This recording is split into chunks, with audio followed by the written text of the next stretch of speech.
नमस्कार दोस्तों, पडलो पे आपका स्वागत है। अपनी कला और संस्कृति राजस्थान की सीरीज चल रही थी। इस सीरीज में हमने सबसे पहले लोक देवता वाले टॉपिक को कंप्लीट किया था और हम अगला टॉपिक है संत व संप्रदाय। हो सकता है क्लास लंबी हो सकती है, लेकिन मैं आपको पूर्ण विश्वास दिला सकता हूँ अगर आप क्लास को कंप्लीट कर लेते हैं तो इस टॉपिक के लिए आप निश्चिंत हो सकते हैं कहीं दूसरी जगह से पढ़ने के लिए।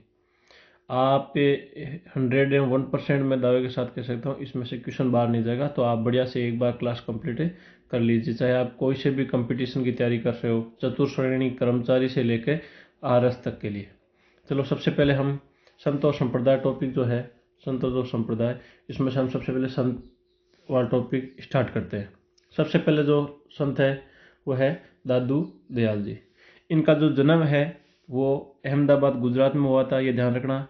है तो राजस्थान के संत, लेकिन इनका जन्म है वो अहमदाबाद गुजरात में हुआ था। और इनका जो लालन पालन है वो लोधी राम ब्राह्मण नामक ब्राह्मण थे, उन्होंने किया था। ये पूछा गया क्वेश्चन है, कोटेशन के अंदर एक आए थे जो सवाल होते हैं कोडिंग वाले, उनमें एक लाइन ये दे रखी थी जो दादू दयाल जी उनसे संबंधित थी।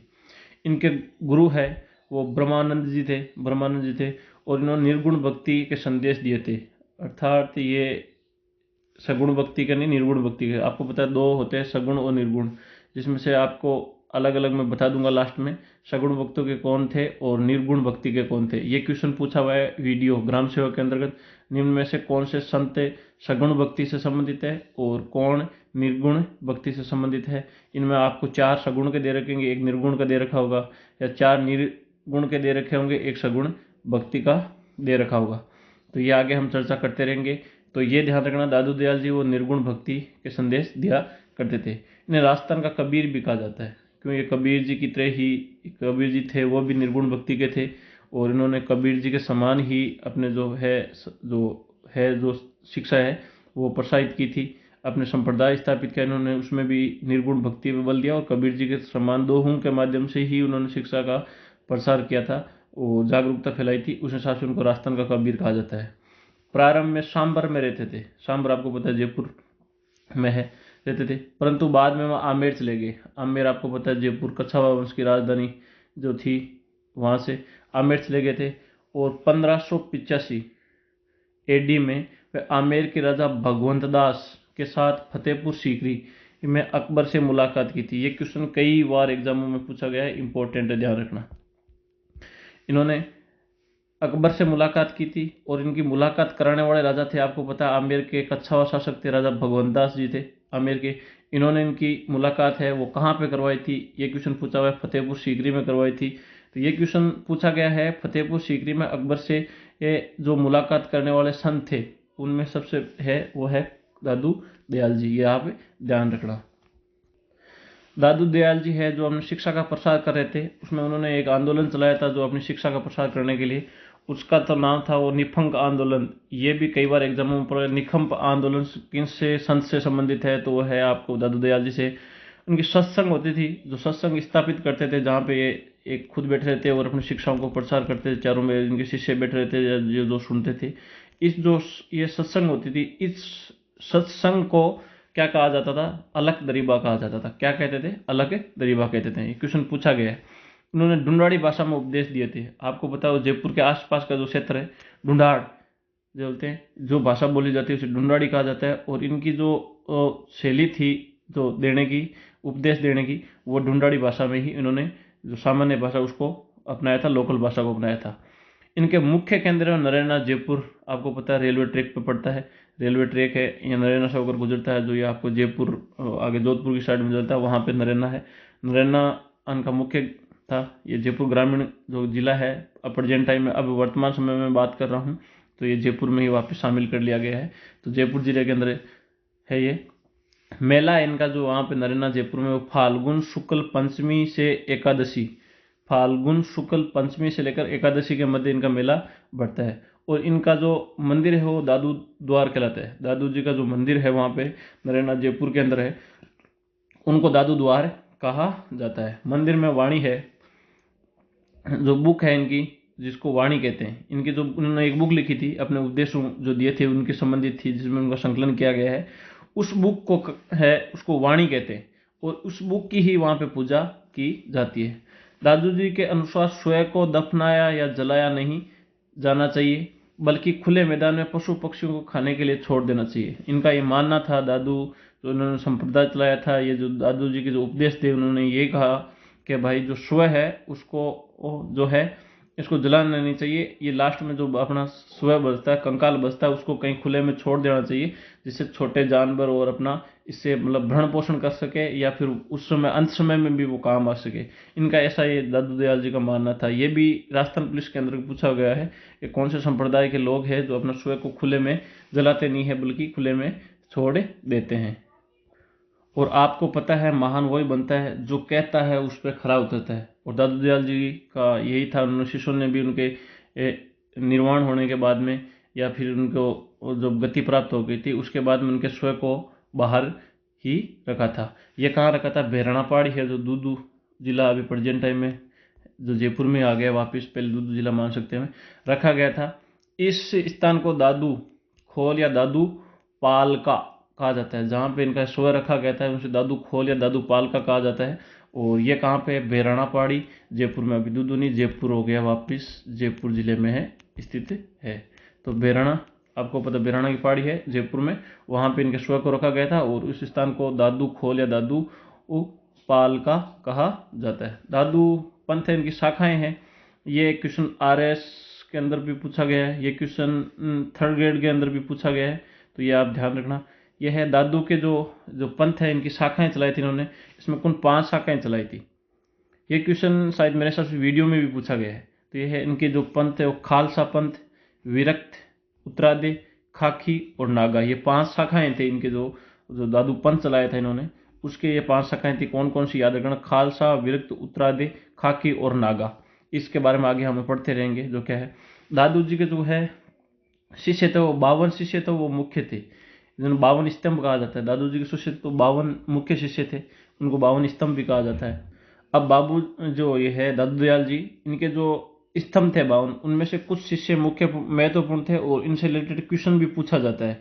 कई बार कंपटीशन एग्जामों में इनसे रिलेटेड क्वेश्चन पूछा गया है। इनसे संबंधित हम बात कर लेते हैं। इनमें जो मुख्य थे वो सुंदरदास जी, बड़े थे, बड़े भी कहा जाता है, सुंदरदास जी शिष्य थे। इनका वास्तविक नाम है जो भीगराज, भीगराज था इनका वास्तविक नाम, भीगराज था। अभी तक पूछा नहीं गया, आगे पूछ भी सकते हैं। बीकानेर के राजा कल्याणमल के छोटे भाई थे। बीकानेर के जो राजा थे उनके कल्याणमल जी, उनके छोटे भाई थे। इनका मुख्य केंद्र है घाटवा, घाटड़ा, घाटड़ा अलवर में है। कहाँ पे? इनका जो सुंदरदास जी का मुख्य केंद्र है वो घाटड़ा अलवर में पड़ता है। थे ये बीकानेर के संत जो दादू दयाल जी जयपुर थे उनके ये शिष्य थे। और इनका जो मुख्य केंद्र है सुंदरदास जी का वो है घाटड़ा अलवर में। वहाँ उन्होंने शिक्षा का प्रचार किया था। वो वहीं पे उन्होंने नागा शाखा की शुरुआत की थी। हमने ऊपर 5 शाखा के बारे में पढ़ा है जो उन्होंने चलाई थी, उनमें एक शाखा नागा शाखा है। और इस नागा शाखा का है जो चलाई थी, ये पूछा गया, इंपॉर्टेंट है। नागा शाखा किन्होंने चलाई थी? सुंदरदास जी ने ही चलाई थी। नागा शाखा के जो साधु होते हैं तो अपने साथ हथियार रखते हैं। अपने आप को पता है, उधर अलवर, भरतपुर, धौलपुर, करौली वाला वैसे ही हथियार के लिए प्रसिद्ध है। धौलपुर आता है, आपको पता है, तो बीहड़ वाला क्षेत्र है, तो उस हिसाब से याद रख सकते हो। ये अपने साथ में हथियार रखते हैं। अलवर वाले क्षेत्र में इनका मुख्य शाखा थी, मुख्य केंद्र था। इनके रहने के स्थान को छावनी, छावनी कहा जाता है। आपको पता है छावनी वो होती है जहाँ पर सैनिक रहते हैं और सैनिक के पास में हथियार अवश्य होता है। तो इस हिसाब से इनके जो रहने का स्थान था उनको छावनी कहा जाता था। सवाई जय सिंह, आपको पता है जयपुर के शासक थे, इन्होंने जयपुर की सेना में शामिल किया था, ये इंपॉर्टेंट है। दादू दयाल के कौन से पंथ के लोगों को उन्हें जयपुर के राजा सवाई जय सिंह ने अपनी सेना में शामिल किया था? ये एग्जाम में पूछा गया क्वेश्चन है, एज इट इज पूछा गया क्वेश्चन है। तो ये ध्यान रखना, कौन सी शाखा थी? वो नागा शाखा थी, ये ध्यान रखना। और जब जयपुर पे आक्रमण हुआ था मराठाओं का आक्रमण हुआ था, उस समय जयपुर के जो कछावा शासक थे वो थे सवाई प्रताप सिंह। और उस समय इन्होंने नागाओं ने थी, उन्होंने सवाई प्रताप सिंह जी की जो है सहायता की थी। ये हुई नागा शाखा, मान सकते हो। और इनकी जो स्थापना आपको पता है चलाया था नागा शाखा, वो थे सुंदरदास जी। ठीक है, चलो आगे बढ़ते हैं। तो सुंदरदास जी के बारे में मुख्य मुख्य बातें याद रखना है कि इन्होंने नागा शाखा चलाई थी, एक इम्पोर्टेंट। दूसरा इम्पोर्टेंट, इन्होंने भाई जयपुर की सेना में इनको शामिल किया था। किसने किया था? वो सवाई जय सिंह ने शामिल किया था। और जब इनके मराठाओं का आक्रमण हुआ था तब उस समय प्रताप सिंह शासक थे और उस समय उनकी सहायता है उन्होंने नागाओं ने की थी। अगला जो मुख्य शिष्य है आपको पता है दादू जी के, वो थे रजब जी। इनका कई बार क्वेश्चन पूछा गया है, वो मैं बता देता हूँ कौन कौन से है। सांगानेर के एक पठान परिवार से थे। किनसे थे? पठान परिवार से थे और उनका जन्म हुआ था। सांगानेर जयपुर के थे, तो आपको पता दादू जी के संपर्क में आ गए थे, तो जयपुर में उपदेश देते थे। और जब इनके उपदेश के संपर्क में आए थे उन्होंने निश्चय कर लिया कि मुझे अब विवाह नहीं करना है।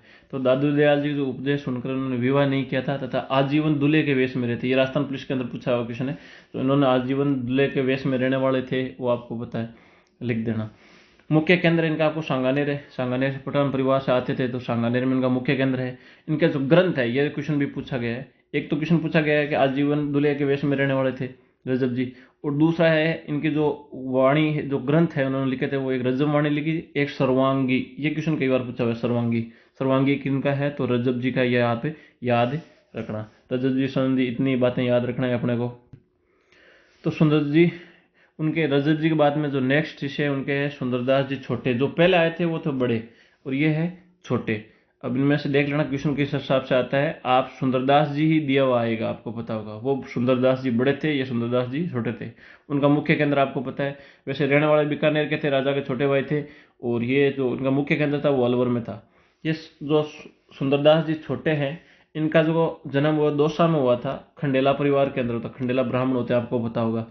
इनका अपना लंबा समय फतेहपुर सीकरी, सीकर फतेहपुर, आपको सीकरी अलग चीज थी जहाँ पे उन्होंने अकबर से मुलाकात की थी दादू दयाल जी, वो था, वो फतेहपुर सीकरी है। और ये फतेहपुर सीकर में, फतेहपुर अब तहसील पड़ती है, आपको पता सीकर में जी, वो है सीकर, फतेहपुर सीकर के रहने वाले थे। इन्होंने 42 ग्रंथ लिखे थे, टोटल 42 ग्रंथ इन्होंने लिखे थे, जिनमें से मुख्य मुख्य है वो सुंदर सागर है, सुंदर विलास है और ज्ञान समुद्र है। एक तो एक ज्ञान समुद्र और सुंदर विलास, ये एग्जाम में पूछे गए, आरएस में पूछे गए, मेरे को याद है जहाँ तक। तो ये ध्यान रखना, सुंदर विलास और सुंदर ज्ञान समुद्र वो किसके द्वारा लिखे गए हैं? तो सुंदरदास जी छोटे के द्वारा लिखे गए हैं। इनके जो मुख्य केंद्र है गेटोला दौसा में। कहाँ पे? गेटोला दौसा के अंदर इनका मुख्य केंद्र था। और इसके अलावा हम बात करते हैं जो सुंदरदास जी थे छोटे बड़े और रजब जी, इसके अलावा उनके शिष्य थे, एक तो बालिन जी थे। ये थे आरिलो पुस्तक लिखी थी उन्होंने। आरिलो पुस्तक लिखी थी किसने? बालिन जी ने। ये क्वेश्चन पूछा गया तो अलग से कैप्शन में डाला गया आपके। ये आरिलो पुस्तक किन्होंने लिखी थी? तो ये बाली हिंद जी ने लिखी थी। एक है गरीबदास जी, दादू दयाल जी के उत्तराधिकारी यही हुए थे, ये भी क्वेश्चन पूछा गया है, तो इंपॉर्टेंट है, ध्यान रखना। तो दादू दयाल जी के जो उत्तराधिकारी वो कौन हुए थे? वो गरीबदास जी हुए थे। गरीब के तो आपको पता है गरीब ही है, संत गरीब होते हैं, और दादू दयाल जी गरीब आदमी थे और इनके जो उत्तराधिकारी तो गरीब को गरीबदास जी को ही बना दिया। एक मस्किन दास जी थे, एक माधव दास जी थे, और एक बखनाथ जी थे, और एक संत दास जी थे। यह ध्यान रखना। निम्न में क्वेश्चन क्या पूछा जा सकता है? पूछा जाएगा कि निम्न में से कौन है जो दादू दयाल जी के 52 स्तंभ में शामिल नहीं है?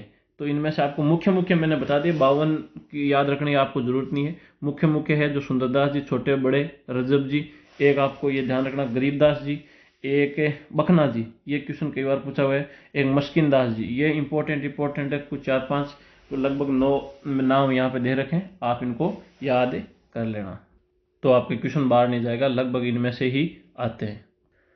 तो आपको पता है दादू दयाल जी में ध्यान रखना, उनकी जो मुख्य शाखा है वो नारायण जयपुर में। इनकी जो शाखाएं थे, उनके शिष्य उन्होंने 5 शाखाएं स्थापित की थी। नागा विरक्त, जो 5 शाखाएं वो आप याद रखना, और इनके शिष्यों का नाम याद रखना। और इन्होंने अकबर से कहाँ मुलाकात की? फतेहपुर सीकरी में की थी। इन्होंने किसने मुलाकात कराई थी? और इनके शिष्यों से संबंधित जो महत्वपूर्ण क्वेश्चन आते हैं, उन्होंने नागा शाखा है वो जयपुर के अंदर सैनिक टुकड़ी में शामिल की गई थी। ये मुख्य मुख्य बातें ये एग्जामों में पूछी गई, ये याद रखना। चलो अगले संत के बारे में पढ़ते हैं। अगले संत है वो है जाम्बो जी। इनका जन्म स्थान है वो पगपासर नागौर में हुआ था। वैसे ये बीकानेर के मुख्य संत है, आपको पता है। ये जो बेल्ट है विष्णु समुदाय का, ये विष्णु समुदाय की इन्होंने स्थापना की थी। तो ये जो जाम्बू जी है, तो ये विष्णु समुदाय बीकानेर जोधपुर नागौर का जो उत्तरी बेल्ट है वहाँ पे आता है। तो इनका जन्म तो कहाँ हुआ था? ये पिपासर नागौर में हुआ था। ये आपके क्वेश्चन पूछते हैं जनरली दिमाग में ये आता है बीकानेर, तो आप झट करते बीकानेर को पकड़ते हो, लेकिन यह याद रखना इनका जन्म है वो पिपासर नागौर में हुआ था। इनके पिता है उनका नाम लोहट जी था और माता है हंसा देवी जी। इनके बचपन का नाम है वो धनराज जी था। एक हम आगे संत भी धन्नाजी भी पढ़ेंगे, लेकिन जो जाम्बो जी इनका बचपन का नाम धनराज था और वो धन्ना जी है जो संत है, आगे हम पढ़ेंगे। इनके गुरु है वो गोरखनाथ जी थे। उनकी मृत्यु है लाला सर बीकानेर, मैंने बताया था इनकी मृत्यु, क्योंकि मुख्य थे जो विष्णु समुद्र वाला बेल्ट है वहाँ के संत थे, तो इनकी मृत्यु है वो लालासर बीकानेर में हुई थी। इनका मुख्य केंद्र है वो मुकाम तालवा, जो आपको पता है बीकानेर में पड़ता है, मुकाम के अंतर्गत है, जहाँ पे विष्णु समुदाय का बहुत बड़ा मंदिर बना हुआ है मुकाम में। और इनका जो मेला है अश्विन अमावस्या को बढ़ता है एक तो, और फाल्गुन की अमावस्या को बढ़ता है। तो अश्विन अमावस्या और फाल्गुन अमावस्या अमावस्या को इनका मेला बढ़ता है, ये ध्यान रखना। इनका जन्म है वो पंवार राजपूत परिवार में हुआ था। इनका जन्म है जाम्बो जी को पंवार थे राजपूत परिवार में हुआ था। इन्होंने भगवान विष्णु का अवतार माना जाता है। किनका? भगवान विष्णु जी का अवतार माना जाता है। लोक देवताओं ने हमने पढ़ा था, जैसे रामदेव जी को विष्णु का अवतार माना जाता है, उस हिसाब से इनको है। बाबू जी पढ़ा था, लक्ष्मण का अवतार माना जाता है। इसी प्रकार इनको विष्णु भगवान का अवतार माना जाता है। इन्हें वैज्ञानिक संत भी कहा जाता है, ये इंपॉर्टेंट है, याद रखना। वैज्ञानिक संत भी इनको कहा जाता है क्योंकि ये प्रकृति प्रेमी थे। इनसे रिलेटेड इन्होंने जो है 20 और 9 सिद्धांत दिए थे, प्रकृति के आधार पर दिए। इनको वैज्ञानिक संत भी कहा जाता है। 1485 ईस्वी में सम्राथल नामक स्थान पर अपने अनुयायियों को 29 उपदेश दिए थे, इसलिए अनुयायी विष्णोई 20 और 9 कहलाते हैं। इन्होंने जो स्थान थे, इन्होंने अपने जो है विष्णु समुदाय की जो स्थापना की थी, या मान लो ये अनुयायी थे, उनको 29 उपदेश दिए थे या नियम बताए थे, वो सम्राथल स्थान है, बीकानेर में पड़ता है, सम्राथल में दिए थे। इनको उपदेश है, उनको स्थान है, स्थल है, उसको साथरी कहा जाता है। इनका जो उपदेश स्थान है उसको साथरी कहा जाता है। ये जानना, साथरी, ये हमेशा इनके विष्णु के साथ में रहते हैं, इसलिए विष्णु साथरी, ये इस हिसाब से याद करना, साथरी कहते हैं। जोधा और बीका, राव जोधा जिन्होंने जोधपुर की स्थापना की थी, और बीका जो बीकानेर की स्थापना की थी, जामोजी के सम्मान करते थे। आपको पता है ये भी जो बड़े राजा थे, इन्होंने भी इनका सम्मानित किया या सम्मान किया है। अकाल के दौरान जामो जी के कहने पर सिकंदर लोदी, ये महान शासक सिकंदर लोदी थे, हुए थे, आपको पता है, ने बीकानेर क्षेत्र में ये चारा भेजा था। तो ये इंपॉर्टेंट है, क्वेश्चन पूछा गया है। तो सिकंदर लोदी ने है जो जामो जी ने कहा था, आपको पता है, प्रकृति प्रेमी और पशु प्रेमी थे, तो पशुओं के लिए उन्होंने सिकंदर लोदी साहब ने यहाँ पे इनके लिए भेजा था चारा। कहाँ पे? बीकानेर में। और जो है जाम्बो जी है, उनकी मुख्य शिक्षाएं हैं, हरे पेड़ पौधों को नहीं काटे जाने चाहिए, खेजड़ी जैसे, मुख्यतः खेजड़ी पर फोकस था। जीव हिंसा नहीं की जानी चाहिए, मतलब हिरण को उन्होंने सबसे इंपॉर्टेंट बनाया था। नील वस्त्र नहीं पहने जाने चाहिए, और विधवा विवाह को प्रोत्साहन किया जाना चाहिए। शिक्षाएं बहुत अच्छी थी इनकी। और जो जाम्बो जी के ग्रंथ है वो जम्ब सागर, जम्ब संहिता और विष्णोई धर्म प्रकाश, ये आप इस हिसाब से याद रख सकते हो, संबंधित है। जम्ब सागर, जम्ब संहिता और विष्णोई धर्म प्रकाश, ये तीनों जाम्बो जी ने ही लिखे थे। और इनके जो मंदिर है मुख्य, ये ध्यान रखना, एक तो है जांगलू बीकानेर में है, एक जाम्बा फलोदी में है, और एक रामड़ावास जोधपुर में। ये 3 इनके मुख्य मंदिर है। कहाँ? जांगलू बीकानेर में, जाम्बा फलोदी में, और रामड़ावास जोधपुर में। ये 3 इनके मुख्य मंदिर है, ये भी याद है, ये रखना। अगले जो संत है वो मेहोजी गोदारा है, जो विष्णु संप्रदाय से संबंधित ही थे इन्होंने। तो ये विष्णु संप्रदाय के संत ही थे, और इन्होंने तो राजस्थानी भाषा के अंदर रामायण लिखी थी। उस समय जो रामायण अपनी वो राजस्थानी भाषा के अंदर लिखने वाले थे, जो मेहोजी गोदारा है, उन्होंने लिखी थी। अगले जो संत है वो है जसनाथ जी। कौन से संत है? जसनाथ जी। आपको पता होगा ये बीकानेर बेल्ट के ये संत है। इन्होंने जन्म जो हुआ था वो कतरियासर बीकानेर में हुआ था, जबकि उनका कहाँ हुआ था? आपको पता होगा जाम्बो जी का वो नागौर में हुआ था। इनका जन्म कतरियासर बीकानेर में हुआ था। पिता हमीर जी थे इनके, माता रूपादे थी, गुरु गोरखनाथ जी थे इनके। इनका जन्म हो जानी जो जाट है, जाट परिवार में हुआ था। इनका मुख्य जो केंद्र है वो कतरियासर बीकानेर में ही है। और इनका जो मेला है वो आपको पता हो, चैत्र शुक्ल सप्तमी, आश्विन शुक्ल सप्तमी और माघ शुक्ल सप्तमी। चैत्र, अश्विन और माघ, ये तीनों शुक्ल पक्ष में इनके मेले बढ़ते हैं, सप्तमी और सप्तमी को, चैत्र, अश्विन और माघ। उनको पता है उनका अमावस्या को बढ़ता है जाम्बोजी का, वो भी ध्यान रखना। 1500 एडी में गोरखमालिया, जो कहाँ पे स्थान है, गोरखमालिया स्थान है बीकानेर में, इन्होंने जाम्बोजी से मुलाकात की थी। जो जसनाथ जी थे, इन्होंने जाम्बोजी से मुलाकात की थी, और कहाँ पर की थी, गोरखमालिया बीकानेर में की थी। सिकंदर लोधी, जिन्होंने जाम्बोजी के कहने पर, आपको पता होगा, पशुओं के लिए चारा भेजा था सिकंदर लोधी साहब ने, इन्होंने मालासर मालासर नामक गांव दिया था। किनको दिया था, जाम्बो, इन्होंने जसनाथ जी भगवान को दिया था। और इन्होंने चारा किन के लिए भेजा था, वो जाम्बोजी के लिए भेजा था। इन्होंने लूणकरण को बीकानेर का राजा बनाने का आशीर्वाद दिया था। जो लूणकरण आपको पता थे, बीकानेर के शासक हुए थे, उनको उन्होंने बीकानेर का राजा बनने का आशीर्वाद दिया था, और अपने अनुयायियों को 36 उपदेश दिए थे। जाम्बोजी ने 29 उपदेश दिए थे, जबकि इन्होंने कितने दिए थे, 36 उपदेश दिए थे। ये दोनों याद रखना। 36 उपदेश है ये जसनाथ जी के हैं, ये जो 29 उपदेश हैं वो किनके हैं, जाम्बोजी के हैं। जो विष्णु संप्रदाय है, उनके अपने जो 29 नियम थे, उनके बारे में कुछ हमने बात की थी। अब जो उन्होंने ये जसनाथ जी, उन्होंने जो नियम दिए थे, उनके जो नियम है आप देख लो। गले में काले रंग का धागा पहनते हैं ये लोग, इनके जो अनुयायी है उनके गले में आपको काले रंग का धागा मिलेगा। अनुयायियों के द्वारा अग्नि नृत्य किया जाता है। Very very very important important. Jasnath ji जो संप्रदाय से संबंधित लोग थे, या जसनाथ जी के जो शिष्य थे, या जो इस संप्रदाय से संबंधित है, वो लोग अग्नि नृत्य करते हैं। अनुयायी जाल वृक्ष और मोर पंख की पवित्र मानते हैं। इंपॉर्टेंट है, पूछा गया है राजस्थान पुलिस के अंतर्गत। मोर पंख और जाल वृक्ष की पूजा कौन सा करते हैं, उन्होंने खेजड़ी को ज्यादा महत्व दिया था जाम्बोजी ने, लेकिन जसनाथ जी ने जाल वृक्ष और मोर पंख को महत्वपूर्ण माना था। इनकी पत्नी है वो कालदे, इनकी पत्नी कालदे की भी पूजा की जाती है। इनकी पत्नी का क्या नाम था, कि इनकी बात कर रहा हूँ मैं, आपको पता होगा, ये जसनाथ जी की इनकी पत्नी है, इनको कालदे की भी पूजा की जाती है। और इनके जो ग्रंथ है जसनाथ जी के, जो थे शिम्बुदड़ा और कोड़ा, ये दोनों ही इंपॉर्टेंट है, दोनों ही एग्जाम में पूछे हुए हैं। राजस्थान पुलिस में है 2018 के एग्जाम में, मुझे एज इट इज याद है, ये याद रखना। तो शिम्बुदड़ा और कोड़ा जो ग्रंथ है, किन्होंने लिखे थे, ये जसनाथ जी ने लिखे थे। इनके जो अन्य केंद्र है, आपको कतरियासर बीकानेर के अलावा, वो आलासर में है, पुंदरासर में है, लिकमादेसर में है, पुंदरासर में है, और बम्बुलू है, पांचला सिद्धा नागौर में है। ये इंपॉर्टेंट, पांचला सिद्धा नागौर में पूछा गया क्वेश्चन है। जसनाई संप्रदाय के जो है मथुरा में भी ये लोग हैं जो संबंधित थे, इनसे संबंधित है। जसनाथ जी के जो मुख्य मुख्य जो शिष्य रहते हैं, उनके द्वारा कुछ पुस्तकें लिखी गई थी, जिस पे हम बात कर लेते हैं।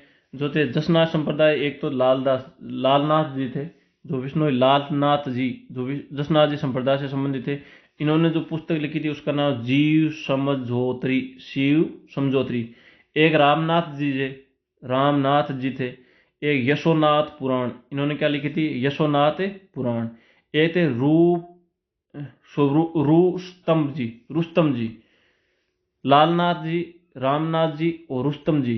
जो औरंगजेब के, इन्होंने नगाड़ा और थोड़ी तबीयत डाउन है तो बोलने में थोड़ी परेशानी हो रही है, फिर भी रुस्तम जी से उन्होंने, औरंगजेब ने इन्हें नगाड़ा और झंडा देकर सम्मानित किया था। किनको, रुस्तम जी थे जो जसनाथ संप्रदाय से संबंधित थे।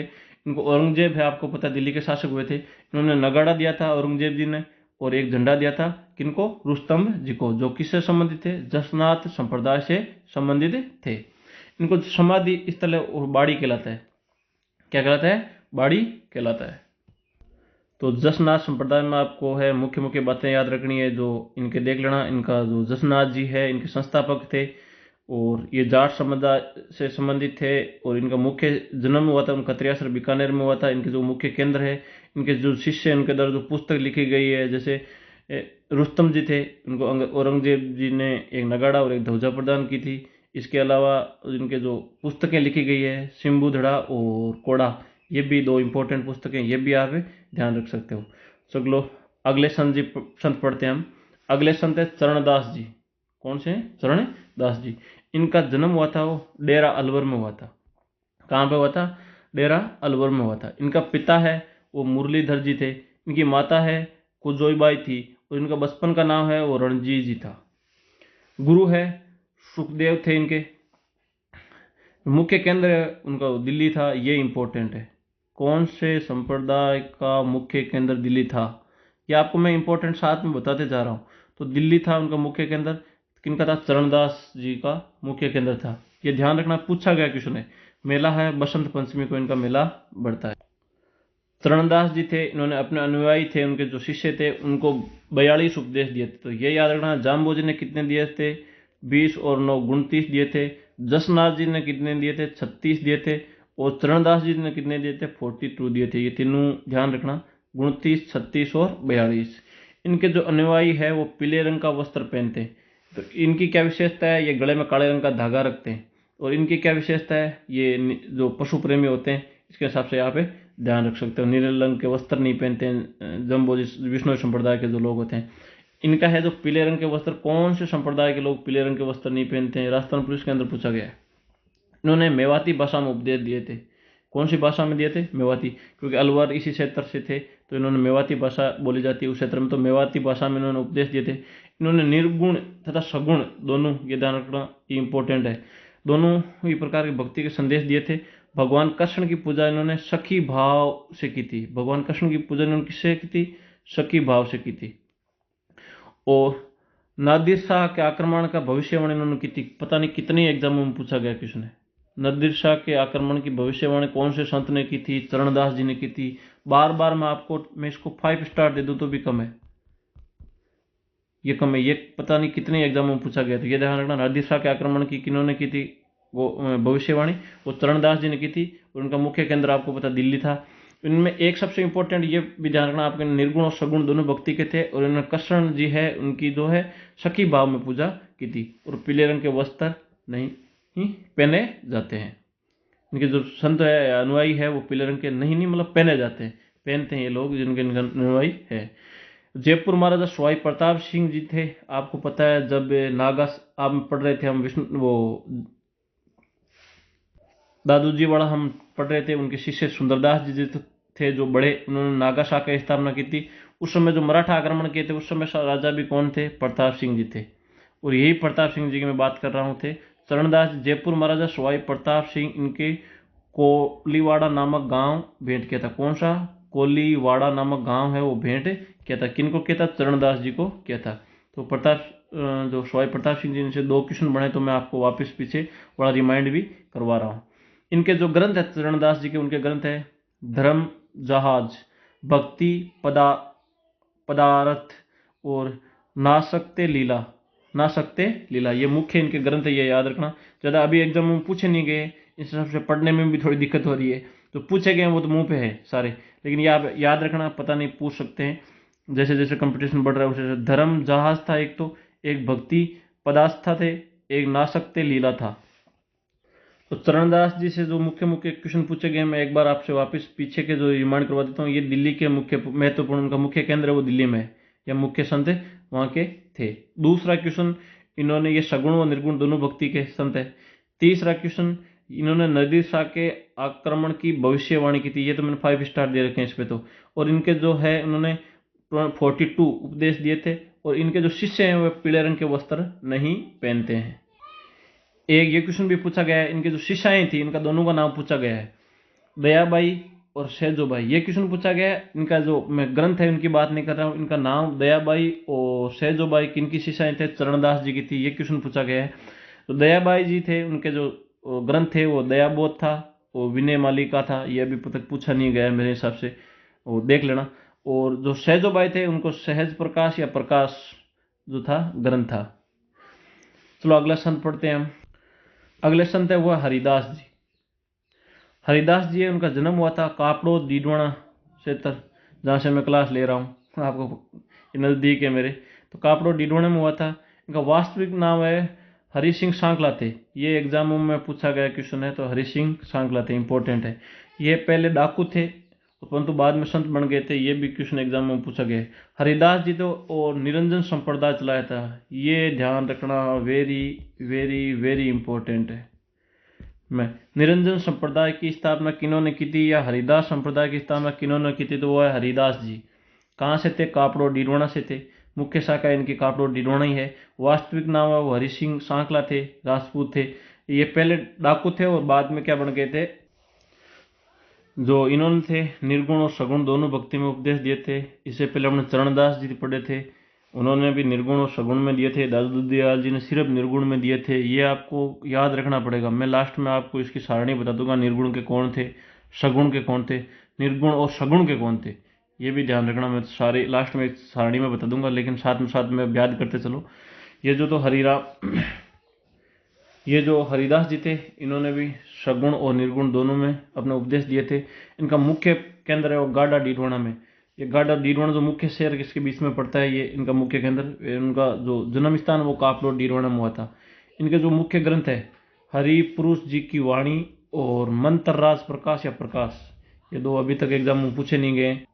थोड़ी तबीयत खराब है तो आवाज़ में थोड़ी सी दिक्कत है, तो आप एडजस्टमेंट कर लेना। बाकी मेरा प्रयास ये रहेगा कि आपको क्वेश्चन किसी प्रकार से छूटेगा नहीं, ये मेरी गारंटी है। तो हरिदास जी के बारे में मुख्य मुख्य बातें याद रखना। इनका जो मूल नाम था वो याद रखना।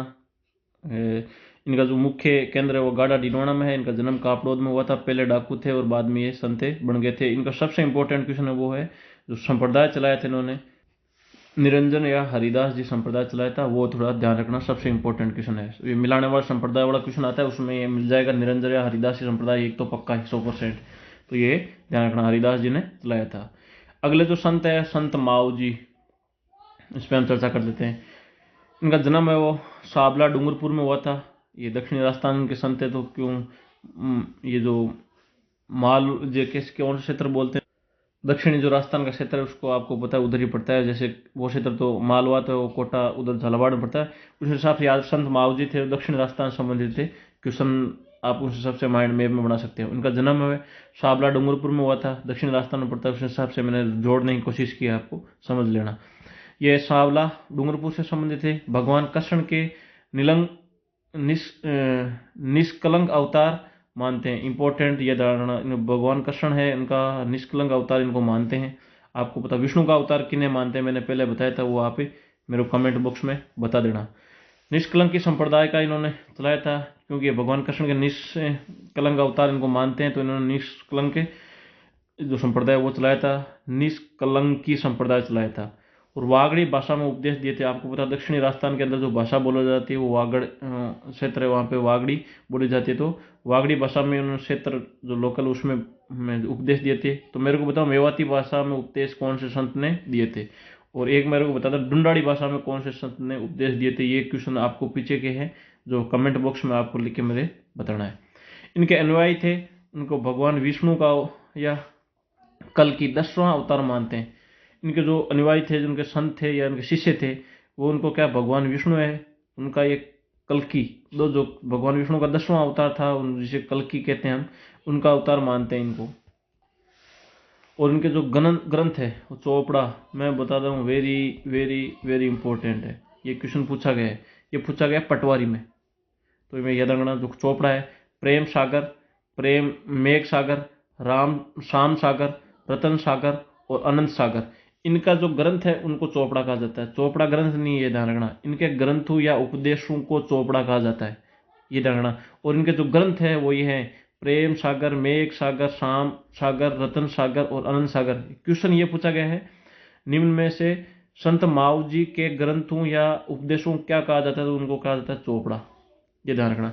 ये ग्रंथ है वाद विवाद शैली में लिखा गया है, मतलब इसमें वाद विवाद शैली का प्रयोग किया गया है। क्वेश्चन और तर्क दिए गए हैं, इस हिसाब से इन्होंने लिखा है, वाद विवाद शैली है इसमें। और एक ग्रंथ है वो दीपावली के दिन पढ़ा जाता है। जो इनका ग्रंथ है उनको दीपावली के दिन पढ़ा जाता है। तो अभी तक जो संत माऊ जी उनसे मुख्य मुख्य बातें निकल कर आए, जिसमें सबसे इंपॉर्टेंट मैं मान देता हूँ उनका उपदेश है या उनके जो ग्रंथ है उनको चोपड़ा कहा जाता है। इन्होंने वागड़ी भाषा में दिया था, तो ये आपके अगर माइंड में हो गया कि दक्षिणी राजस्थान संबंधित थे, वागड़ से थे, तो ये आपके हिसाब से निकाल सकते हो कि वागड़ी भाषा में उपदेश दिए थे। ये इंपॉर्टेंट। दूसरा है निष्कलंकी संप्रदाय के उन्होंने चलाया था, और भगवान विष्णु का इनको 10वां या कलंकी अवतार माना जाता है। इन्हें भविष्यवाणी की गई थी, जो इनमें जो दिया गया है, जो ये ग्रंथ है, इनमें इन्होंने क्या भविष्यवाणियां भी संबंधित की गई है। थर्ड विश्व युद्ध की भविष्यवाणी की थी इन्होंने, वेरी वेरी इंपोर्टेंट जो भविष्यवाणी है। थर्ड विश्व युद्ध की इन्होंने की थी भविष्यवाणी, आप देख लेना। फर्स्ट हो रखा है, सेकंड हो रखा है, थर्ड आप जाके वो ग्रंथ पढ़ लेना, पता लग जाएगा। इनका जो मुख्य केंद्र है साबला है, वो डूंगरपुर में पड़ता है, वहाँ पे है। अन्य केंद्र है उनका पुगर पुंजरपुर, दया दालावाला, दालावाला डूंगरपुर में है। शेषपुर उदयपुर में है। पालोदा बांसवाड़ा में। ये याद कर लेना आपने। पुजपुर, दालावाला, शेषपुर और पालोदा। पालोदा डूंगरपुर में पड़ता है, शेषपुर उदयपुर में पड़ता है, दालावाला है वो डूंगरपुर में पड़ता है, और पुंजपुर भी डूंगरपुर में पड़ता है। जो मुख्य केंद्र ये आप याद रखना। बाकी की हो सकता है क्वेश्चन आ भी जाए और नहीं भी आए, मैं ये कह नहीं सकता, इनमें अभी तक पूछा नहीं गया, मेरे सामने क्वेश्चन आया नहीं है। लेकिन जो मुख्य केंद्र है वो क्वेश्चन इस पर पूछा गया, तो वो है साबला। कहाँ पे है? डूंगरपुर में है। ये आप देख लेना। और अगला जो क्वेश्चन निकल कर सामने आ रहा है उसमें जितने स्टार लगाऊं उतने कम है। आपको पता हो सबसे प्रसिद्ध आदिवासियों का कुंभ कहा जाता है विणेश्वर धाम है, इसकी स्थापना है वो संत मावजी ने ही की थी। अगले जो संत है वो है संत धन्ना जी। तो मैं आपसे पहले डिस्कशन कर चुका हूँ पहले क्लास में, पीछे की में, उसमें मैंने कहा था अभी था अगले संत आएंगे संत धन्ना जी। उस समय एक संत थे, उनका नाम था, पीछे जो मैंने आपसे पढ़ा है उनमें संत धनराज जी किनका नाम था, कमेंट बॉक्स में लिख देना। जन्म है धुआं कला टोंक में हुआ था धनराज जी का जन्म। इनका जन्म जाट परिवार में हुआ था। एक पीछे भी मैंने आपको संत पढ़ाए हैं, जो जसनाथ जी थे वो जाट परिवार से आते थे, जाट परिवार में हुआ था। इनका गुरु है वो रामानंद जी थे। इन्होंने राजस्थान के भक्ति आंदोलन प्रारंभ किया था, ये ध्यान रखना इंपॉर्टेंट है। राजस्थान में भक्ति आंदोलन का प्रारंभ किन्होंने किया था? संत धन्ना जी ने ही किया था। ये निर्गुण भक्ति का संदेश देते थे। अभी तक सगुण और के दो संत आए हैं, चरणदास जी आए हैं, एक हरिदास जी आए हैं, जिन्होंने सगुण और निर्गुण में दोनों में उपदेश दिए थे। इससे पहले मैंने आपको दादू जी बताए थे, वो निर्गुण में उपदेश देते थे। और अब ये संत धन्ना जी ये किसमें देते हैं? निर्गुण में उपदेश देते हैं। ये याद कर लेना, क्वेश्चन पूछा गया है, सबसे कन्फ्यूजेबल क्वेश्चन होता है, तो ये देख लेना। निर्गुण भक्ति को उपदेश देते थे। पंजाब में भी इनका प्रभाव था। कहाँ? पंजाब में। तो मेरे को कमेंट बॉक्स में बताओ दिल्ली में कौन से संप्रदाय या कौन से संत है उनका प्रभाव था। इनका जो मंदिर है वो मंदिर है बोरानाडा है, बोरानाडा जोधपुर में पड़ता है।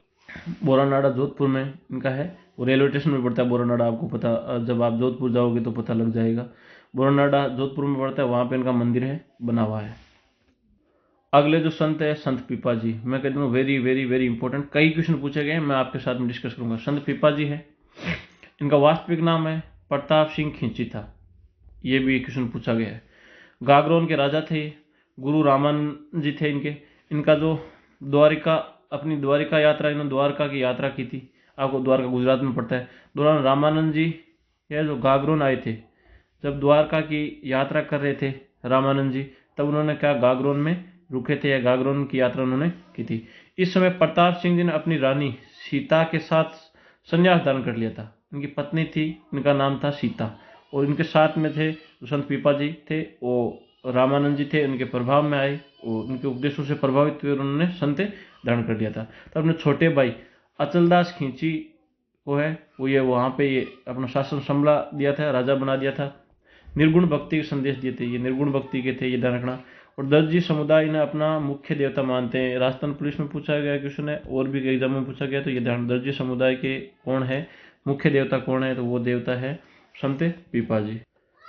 इनका जो मंदिर है वो समदड़ी, बालोतरा बाड़मेर में पड़ता है। समदड़ी बालोतरा, अब तो बालोतरा जिला हो गया, आपको पता है। बालोतरा को तो वैसे समाप्त किए थे 9 जिले, उसमें समाप्त नहीं किया था, तो बालोतरा जिले में ही पड़ता है। इनकी गुफा है टोंक केकड़ी में पड़ती है, ये 3rd ग्रेड में पूछा गया है। ये दोनों क्वेश्चन भी पूछे गए क्रॉसिंग के में, तो देख लेना। तो इनका मंदिर है वो समदड़ी बालोतरा में, और उनकी जो गुफा है जहाँ पे उन्होंने तपस्या की थी वो टोडा, हाँ, वो केकड़ी जिले में पड़ती है। और केकड़ी आपको पता है पहले अजमेर में पड़ता था। और उनकी जो गुफा या छतरी है वो गागरोन में बनी हुई है। मेला हो चैत्र पूर्णिमा, हनुमान जयंती को इनका मेला बढ़ता है। संत पीपा के प्रभाव में टोडा के राजा सूरसेन, ये खुद राजा थे, पहले वो संत बने थे, उसके बाद में टोडा के जो राजा थे सूरसेन, वो इनके प्रभाव में आए, अपनी सारी संपत्ति गरीबों में बांट दी थी। ये इंपॉर्टेंट है, ध्यान रखना। संत पीपा के प्रभाव में टोंक के जो राजा थे सूरसेन, वो इनके प्रभाव में आए, इनके उपदेशों से प्रभावित हुए, और बाद में इन्होंने भी अपनी संपत्ति वो गरीबों में बांट दी थी। संत पीपा जी है, उनसे सबसे कन्फ्यूजेबल क्वेश्चन वो ध्यान रखना। इनका जो मुख्य मंदिर है वो है समदड़ी, बालोतरा बाड़मेर में है। जैसे अभी बाड़मेर में नहीं कह सकते, बालोतरा जिले में ही है। दूसरा इनकी गुफा है टोंक में है, और इनके जो छतरी है वो गागरोन दुर्ग में है। ये तीनों आप ध्यान रखना, अलग अलग जगह है। चलो अगले संत हमें वो है बालंदाचार्य जी। इनका जो केंद्र है लोहागढ़ नीम का थाना सीकर में पड़ता है, आपको पता होगा नीम का थाना में है। ये अपने साथ सेना रखते थे तथा इन्हें लश्कर संत कहा जाता है, लश्कर संत कहा जाता है। ये ध्यान रखना, मेरे सामने फर्स्ट टाइम आया, मैंने पढ़ती टाइम तो मैंने इसको इसमें नोट्स में अपने में शामिल किया है। इनको लश्कर संत कहा जाता है। इन्होंने औरंगजेब के खिलाफ हिंदू देवी देवताओं की 52 मूर्तियां बचाई थी। जब औरंगजेब, आपको पता दिल्ली के शासक थे, वो सबसे मंदिर इन्होंने तोड़े थे सबसे ज्यादा, औरंगजेब जी ने, मुगल शासक। तो उन्होंने 52 मूर्तियां इन्होंने बचाई थी देवी देवताओं की, जब औरंगजेब से जब मंदिर तोड़ रहे थे उस समय। और अपनी सेना भेजकर मेवाड़ के राज सिंह तथा मारवाड़ के दुर्गादास राठौड़ के औरंगजेब के खिलाफ सहायता की थी। जब औरंगजेब आक्रमण कर रहे थे मंदिरों पर, उस समय जो मेवाड़ के शासक थे राजा राज सिंह थे, और मारवाड़ के दुर्गादास जी राठौड़ थे, आपको पता होगा, उनकी सहायता है इन्होंने बालननाथ जी थे या बलंदाचार्य जी थे, इन्होंने भेजकर इनकी सहायता की थी। अगले जो संत है वो है नवलदास जी। उनका जन्म हुआ है हर्षोलाव नागौर में हुआ था। और इनका पिता है खुशाल राम जी थे। इनका ग्रंथ है नवलेश्वर अनुभववाणी, नवलेश्वर अनुभववाणी। एकेश्वरवाद के समर्थन थे, ये थोड़ा ध्यान रखना, एकेश्वरवाद के समर्थक थे। नवल संप्रदाय चलाया था, ये ध्यान रखना, ये एग्जामों में कई बार क्वेश्चन पूछा गया है नवलदास जी ने। इनका मुख्य केंद्र है वो जोधपुर में है। इनका जन्म तो हर्षोलाव नागौर में हुआ था, लेकिन इनका मुख्य केंद्र है वो जोधपुर में है। इन्होंने नवल संप्रदाय चलाया था। इनका मेला है वो भाद्रपद कृष्ण अष्टमी जन्माष्टमी को पड़ता है। ये मारवाड़ी भाषा में उपदेश देते थे तथा ये राजा मान सिंह के समकालीन थे। तो जयपुर के राजा थे मान सिंह, उसके समकालीन थे और मारवाड़ी भाषा में अपने उपदेश देते थे। मारवाड़ बेल्ट से आते थे तो अपनी लोकल भाषा में ही इन्होंने अपने उपदेश दिए थे। नवल संप्रदाय इन्होंने चलाया था और इनका मुख्य केंद्र है वो जोधपुर में। महत्वपूर्ण बातें ये याद रखना। अगले जो संत है स्वामी लालगिरी जी है। इनका जन्म है सुल्खानिया चुरू में हुआ था। ग्रंथ है अलग प्रस्तुति प्रकाश है, अलग प्रस्तुति प्रकाश है। अलक्य संप्रदाय चलाया था, इंपॉर्टेंट है ध्यान। अलक्य संप्रदाय किन्होंने चलाया था? संत लालगिरी जी ने। जो मैंने संप्रदाय बता रहा हूँ ये याद रखना, मिलाने वाले में पूछते हैं, आपको पूछेंगे। केंद्र है इनका जो है बीकानेर में है। अगले संत है वो संत दास जी है। इनका केंद्र है दांतड़ा भीलवाड़ा में है। इन्होंने गुदड़ संप्रदाय चलाया था। ये कई बार एग्जाम पूछा हुआ है और मेरे भी एक बार एग्जाम में ये गलत हो गया था, तो मेरे को तो अच्छी तरीके से याद है इसके बाद में। तो आपको बता देता हूँ गुदड़ संप्रदाय किन्होंने चलाया था। ये राजस्थान पुलिस के अंदर 2016 वाले एग्जाम में पूछा गया हुआ है। 2016 नहीं, सॉरी 2014 वाले एग्जाम में ये क्वेश्चन पूछा हुआ है और मेरा उस समय ये गलत हुआ था। तो याद रखना, इन्होंने गुदड़ संप्रदाय चलाया था। इनका जो मुख्य केंद्र है दांतड़ा भीलवाड़ा में। तो गुंदड़, उस समय क्वेश्चन पूछा गया गुदड़ संप्रदाय कहाँ है, इनका मुख्य केंद्र कहाँ पे? तो दांतड़ा भीलवाड़ा में। तो ये यार संत दास जी ने गुदड़ संप्रदाय चलाया था, इनका केंद्र है वो दांतड़ा भीलवाड़ा में। राजा राम जी, राजा राम जी है, इन्होंने केंद्र है शिकारपुरा, जोधपुर ग्रामीण जिले के अंदर, अभी वर्तमान में तो जोधपुर में ही पड़ता है, शिकारपुरा में है। इनका पर्यावरण संरक्षण का संदेश दिया था और पटेल समुदाय ने अपना मुख्य देवता मानते। तो मेरे को ये कमेंट बॉक्स में बताइए कि दर्जी संप्रदाय के लोग कौन से संत को मुख्य देवता मानते हैं, या आप कमेंट बॉक्स में लिख देना। पटेल समुदाय इनके मुख्य देवता माने जाते हैं। ये कौन है? राजा राम जी। अगले संत है वो मुलकदास जी है, अलवर के प्रमुख संत है ये। तो मेरे को बताओ, इससे पहले भी एक संत आए थे जिनका मुख्य केंद्र दिल्ली था, वो अलवर से थे। कौन से थे? कमेंट बॉक्स में लिख देना। ये गरीबदासी संप्रदाय इन्होंने, इनसे संबंधित है। भक्त है कवि दुर्लभ जी। अगला संत है भक्त कवि दुर्लभ जी। उन्हें वागड़ का नरसिंह कहा जाता है। एग्जाम में पूछा गया है, कई एग्जामों में पूछा वागड़ का नरसिंह किन्हें कहा जाता है? तो यह है भक्त कवि दुर्लभ जी है। मीराबाई, इनका जन्म है कुड़ली ब्यावर के अंतर्गत हुआ था। इनका जन्म स्थान एक बार पूछा हुआ है और ये पेपर में विवादित क्वेश्चन भी है कई बार। तो इनका जन्म स्थान है वो नागौर में मान लेते हैं, कभी कभी अजमेर में मान लेते हैं, कभी ब्यावर में मान लेते हैं, तो ये याद रखना। तो मीराबाई है, इनका जन्म है वो कुड़ली ब्यावर में हुआ था। ये एनसीईआरटी का फैक्ट है। इनका पिता वो रतन सिंह जी थे जो बाजोली के सामंत थे, और उनके माता वीर कुंवरी थी। दादा है उनका दूधा जी थे, मेवाड़ के राजा थे दादा। और उनके पति है वो भोजराज राणा सांगा के पुत्र थे। राणा सांगा जो मेवाड़ के शासक हुए थे, हिंदू सुल्तान कहते हैं जिनको, राणा सांगा, इनके ये भोजराज जी उनके पुत्र थे। उनकी ये पत्नी थी। गुरु है इनके रैदास जी थे, ये भी इंपॉर्टेंट है। मीराबाई के जो गुरु कौन थे, वो रैदास जी थे। मीराबाई है, इनकी जो पुस्तकें हैं वो पदावली, ये इंपॉर्टेंट है, कई बार एग्जाम में पूछी गई है, पदावली है। दूसरा इनका गीत गोविंद है, रुक्मणी मंगल है, सत्य भागानु रूष्णु, सत्य भागानु रूखणु एक है, नरसी जीरो मायरो, ये भी एग्जाम में कई रतन खाती के द्वारा सहयोग से लिखी गई थी, ये एग्जाम में पूछी गई है। तो पदावली क्या है, और ये नरसी जीरो मायरो ये कई एग्जाम में पूछी गई है, तो ये याद रखना।